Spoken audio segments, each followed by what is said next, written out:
क्या आप जानते हैं, ओडिशा के ढेंकानाल के पास पहाड़ियों के बीच आज भी एक वीरान खंडहर खड़ा है जिसे लोग जतन नगर महल के नाम से जानते हैं। लेकिन यह सिर्फ एक खंडहर नहीं, बल्कि एक अधूरा सपना, अत्याचार की कहानी और एक रहस्यमयी श्राप की दास्तान है।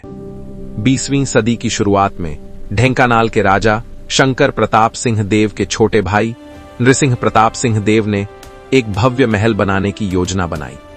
राजा उस समय इंग्लैंड में पढ़ाई कर रहे थे और छोटे भाई उन्हें लौटने पर 100 कमरों वाला विशाल महल उपहार देना चाहते थे। ये महल पहाड़ी पर बनाया गया, शानदार नक्काशी, मजबूत ईंटें और सोने चांदी की सजावट के साथ। लेकिन इस सुंदर महल के पीछे मजदूरों की पीड़ा छिपी थी। कहा जाता है कि निर्माण के लिए दादन यानी बंधुआ मजदूरी करवाई गई। गरीब लोगों से बिना मजदूरी के काम करवाया गया।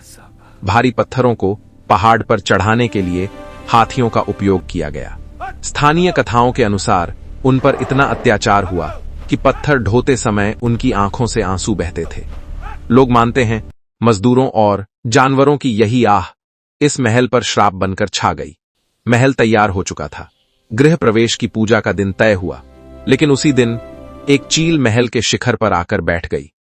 उस समय के ज्योतिषियों ने इसे अत्यंत अशुभ संकेत बताया। राजपरिवार डर गया और निर्णय लिया गया कि इस महल में रहना विनाशकारी होगा।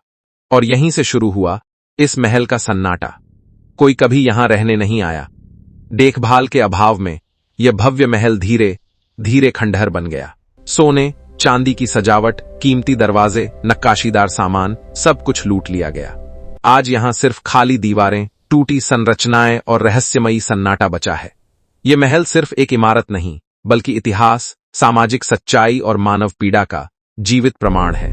ऐसी धरोहरों की रक्षा करना सरकार और समाज दोनों की जिम्मेदारी है। हालांकि हाल के वर्षों में इसे पर्यटन स्थल के रूप में विकसित करने की कुछ कोशिशें शुरू हुई हैं, लेकिन क्या यह प्रयास पर्याप्त हैं? यह सवाल आज भी खड़ा है।